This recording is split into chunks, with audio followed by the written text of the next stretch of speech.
ദോശമാവിന് അരയ്ക്കുന്നത് നോക്കാനായിട്ട് വന്നതാണ് ഒന്നിലും നെവിനും. പറയുന്നുണ്ട് അനീഷിൻ്റെ കൈയും കാലുമെല്ലാം നല്ല വൃത്തിയായിട്ട് കഴുകിയിട്ടാണോ ഇതൊക്കെ അരയ്ക്കുന്നത്.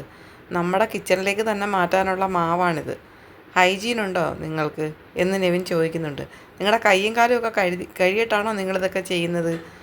അപ്പോൾ പറയുന്നുണ്ട് ആവശ്യത്തിന് വൃത്തിയാക്കിയിട്ട് തന്നെ ഇത് ചെയ്യുന്നതെന്ന് അനീഷ് പറയുന്നുണ്ട്. ഷാനവാസ് പറയാണ്, എന്നെ നോമിനേറ്റ് ചെയ്തവന്മാരെ ഇത്രയും കൊണ്ട് ഞാനിത് തീറ്റിക്കും. ഇതെൻ്റെ വാശിയാണ്.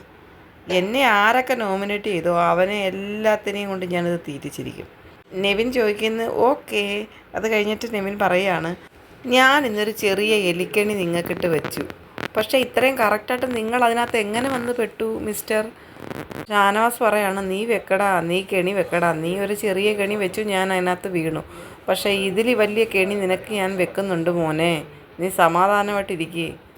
നെവിൻ പറയുന്നുണ്ട്, ആ കെണി എന്തായാലും അങ്ങ് ഏറ്റു. ഞാൻ വെച്ച കെണിയിൽ നിങ്ങൾ വീണു, അതാണ് കെണി. അപ്പം ഷാനവാസ് പറയാം, ഞാനങ്ങ് ഇറങ്ങട്ടടാ, നിനക്കൊട്ട് ഒരു കെണി ഞാൻ വെക്കാം. ഇതൊന്നും അല്ല കെണി, വലിയൊരു കെണി നിനക്ക് ഞാൻ തരുന്നുണ്ടെന്ന് നെവിനോട് തിരിച്ച് പറയുന്നുണ്ട്. എന്നിട്ട് നെവിനും പോവുകയാണ് അവിടുന്ന്. അപ്പോഴേക്കും അനീഷും ഷാനവാസ് അരി അരച്ചതിൻ്റെ കാര്യം പറയാണ്. ഷാനവാസ് പറയാണ്, അവരാരാ ഇതൊക്കെ പറയാൻ, നമുക്കിഷ്ടമുള്ള പോലെ നമ്മൾ അരയ്ക്കുന്നത്, അവന്മാർ പോകാൻ പറ.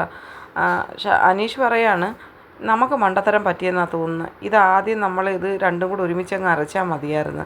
പക്ഷേ എന്ത് ചെയ്യാനാണ്, ഇതിപ്പം രണ്ടാമത് വീണ്ടും ചെയ്യേണ്ടുന്ന അവസ്ഥയാണല്ലോ.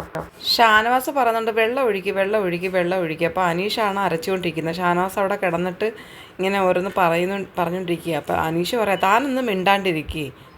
അരച്ചുകൊണ്ടിരിക്കുന്ന അനീഷ് പറയുന്നുണ്ട്, ഇതിൻ്റെ മുകളിലേക്ക് കുറച്ച് വെള്ളം ഒഴുക്കി. ഇങ്ങനെയൊക്കെ ചെയ്യാൻ വേണ്ടിയിട്ടാണ് ബിഗ് ബോസ് വെള്ളം തന്നിരിക്കുന്നത്.